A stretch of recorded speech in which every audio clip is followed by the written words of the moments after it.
સમી મામલતદાર કચેરી ખાતે ખેડૂતોના હક માટે આવેદનપત્ર, જમીનના નકશામાં સુધારા કરવાની માંગ. સમી મામલતદાર કચેરી ખાતે આજરોજ ખેડૂતોની જમીનના ફેરફાર, નકશા તથા વાસ્તવિક કબજા મુજબ જરૂરી સુધારા કરવામાં આવે તેવી માંગ સાથે આવેદનપત્ર આપવામાં આવ્યું હતું. આ આવેદનપત્ર આમ આદમી પાર્ટીના સમી તાલુકા પ્રમુખ આમિર દેવના અધ્યક્ષસ્થાને આપવામાં આવ્યું હતું. મોટી સંખ્યામાં ખેડૂતો ઉપસ્થિત રહી પોતાની જમીન સંબંધિત સમસ્યાઓ રજૂ કરી હતી.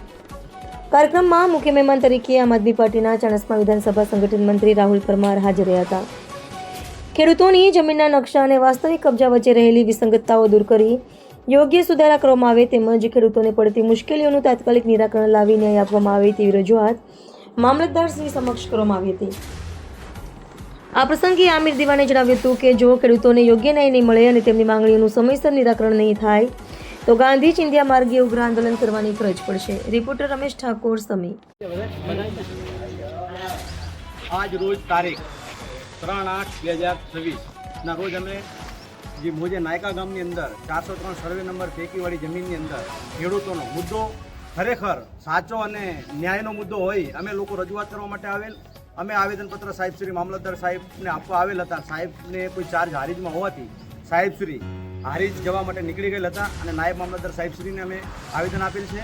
અને આ જગ્યાની અંદર જે મુદ્દો ચાલી રહ્યો છે, જે તે સમય પર 2011-12ની અંદર લાઇન કચેરીની અંદર ગ્રાન્ટ થયેલી જગ્યા, જે સર્વે નંબર જેના નકશા મુજબ અને કબજા મુજબ ખરેખર ખેડૂતો પરેશાન છે અને ખેડૂતોનો હક અને અધિકારની એક આ લડાઈ છે. અને આમ આદમી પાર્ટી વતી હું આમિર દિવાન, તાલુકા પ્રમુખ આમ આદમી પાર્ટી, હું આપની એ રજૂઆત કરવા માટે ખેડૂતોને આવ્યો હતો કે ખેડૂતોની જે જગ્યા છે, જે નાયકાની અંદર જે કબજા ઉપર જ્યારે જગ્યા 3 કિલોમીટર ઉપર નકશા મુજબ અને 3 કિલોમીટર અંદર જગ્યા બોલી રહી છે અને ખરેખર તદ્દન એ જગ્યા જે ખેડૂતોનો કબજો છે એ જગ્યા ઉપર સરકારશ્રી તરફથી જે તે સમય પર ત્યાં કબજા પાવતી મળેલ નથી. અને આજે એ તમામ ખેડૂતોનો પ્રશ્ન હોય, હું આ પ્રશ્ન માટે આપ સાહેબ સમક્ષ આવ્યો હતો અને જરૂર પડશે તો આ ખેડૂતો માટે થઈ હું ગાંધીનગર સુધીની લડાઈ પણ લડીશ. હું આ ખેડૂતોને પણ વચન આપું છું. જય હિન્દ, જય ભારત.